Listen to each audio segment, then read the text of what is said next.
Charles Dickens' A Christmas Carol, one of the most influential Christmas stories ever told. Everyone from Mr. Magoo to Mickey Mouse has had their own adaptation, and Batman is no different. Welcome to 5 Points of Articulation and Happy Holidays. The 5 points I articulate are packaging, presentation, posability, playability, and price. I'm Jason, and this is a very special Christmas-themed review.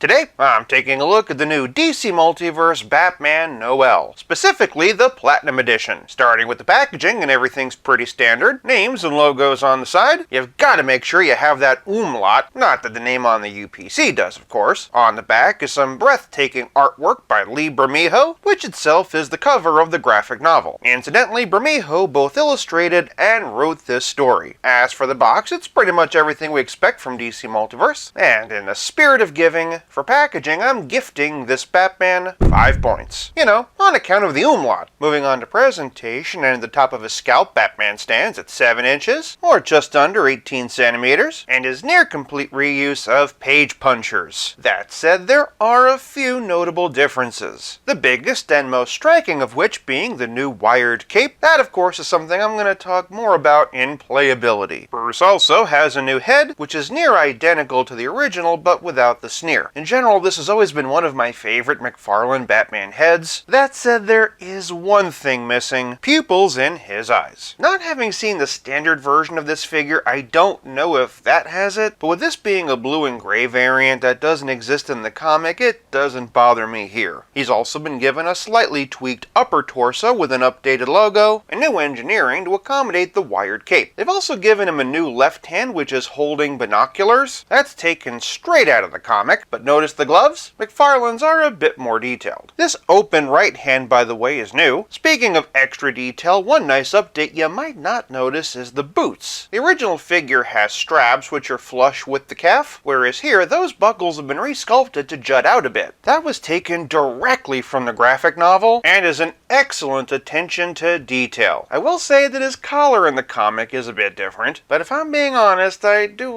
like it better this way. Still, I'd be remiss if I didn't point out that it isn't entirely accurate. Beyond that though, every single seam and stitch and panel line is present and accounted for, making this one of the most realistic comic-style Batman figures. I'm particularly enamored by his utility belt, and I love the attention to detail with these treads. That brings me to an elephant in the room I haven't really discussed that much, specifically the fact that this is a blue and gray variation. From my perspective, if you're gonna do a Platinum Edition, this is the perfect scenario. It's a visually interesting variation of the figure, but not one that's necessary to get for your collection. As such, being a hard-to-get chase variant doesn't quite hurt as badly as some other figures. Ahem! I'd also like to point out that these colors are a perfect match for Hush Batman. So if you're a customizer, or maybe just a humble cape swapper, you can do with that information what you will. I for one saw this trunk swap in a Facebook group and I absolutely love it. Factory fresh though, and is a variant that doesn't have to look just like the comic. For presentation, I'm giving the Platinum Noel Batman 5 points. Moving on to Posability, and it's been a while since we've looked at this body, so it's definitely worth revisiting here. From the top, and Batman has a phenomenal range looking up and can look down deeply enough. He's also got a serviceable amount of tilt, and of course side to side. Moving on down, and he can't really raise his arm up that high. That's because of these shoulder pads. When I try to force it any further, the arm just falls out. He does have a bit of forward and back with a rotator cuff, but not that much this time around. No trouble with the bicep swivel though. He's also got double jointed elbows with a nice deep bend, and wrist balls that can swivel and hinge in any direction. Moving to the middle, and Batman has a diaphragm joint and a dumbbell waist. He can arch back this far. Here he is, standing straight, but alas, not much in the way of hunching forward. He also doesn't have as much side to side as usual, but it's there. And of course, twist. Below the utility belt, and Batman has the standard McFarlane hips. He can kick this high, and again, just look at all that great detail. He can also split this widely, and has a pretty decent amount of twist. Moving on down, and we've got a double jointed knee, toe articulation, and ankles that can swivel, hinge, and like Batman's attitude after being visited by the quote-unquote spirits of Christmas,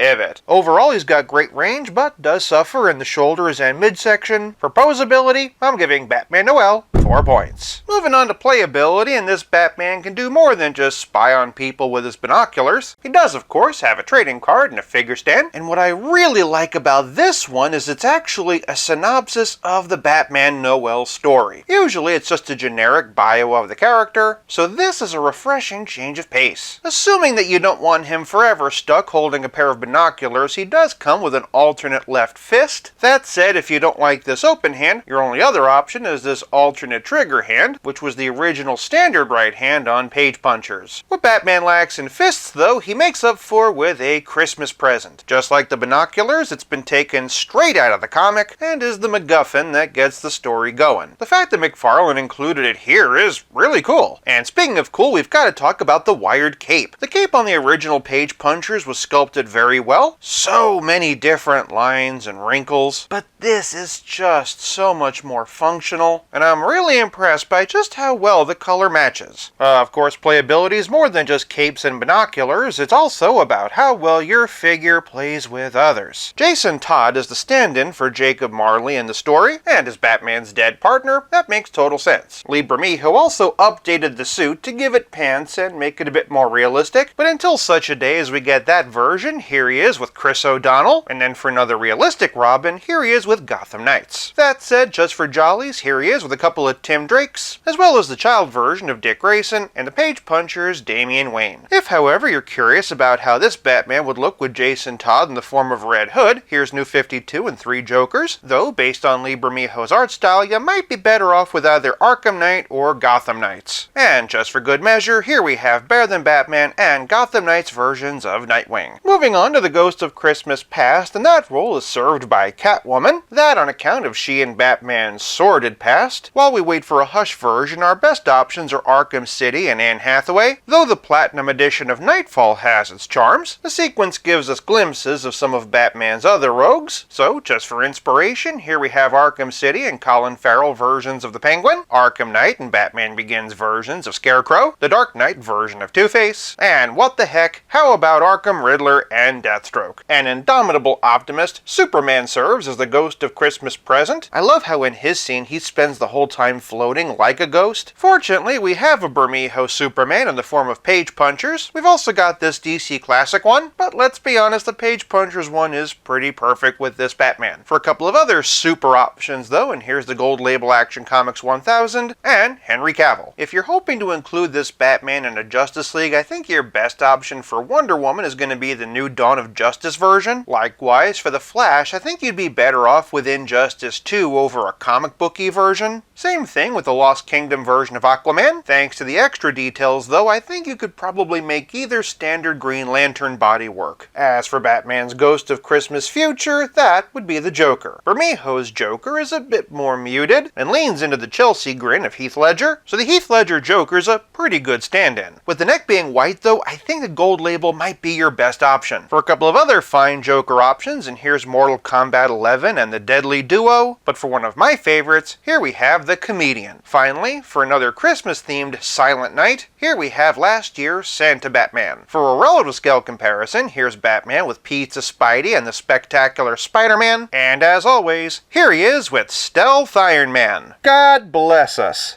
Everyone. Since the Platinum Edition is a very specific color scheme, I'm not going to be doing head swaps this time, but I will be doing every head swap you could possibly want with the standard version. Assuming, of course, that my pre-order ever ships. It would have been cool if the binoculars were a separate piece so you could use them with other Batman figures, and while an alternate right fist would have been appreciated, this gift is still pretty thoughtful. That said, the wired cape does bring a lot of value. For playability, I'm giving Batman Noel 4 points. This leaves us with nothing left to discuss but the price. I found this guy at Walmart for $22.99, but keep in mind it is a Platinum Edition. But as I said, since this is a variant that doesn't exist in the comic, you can pass on by if you don't want him. If you want to track him down though, he's going for between $40 to $45 on the aftermarket. Docking him only slightly this time because of his Platinum status. For price, I'm giving this Batman 4 points, averaging out to a final total of 4.4 out of 5.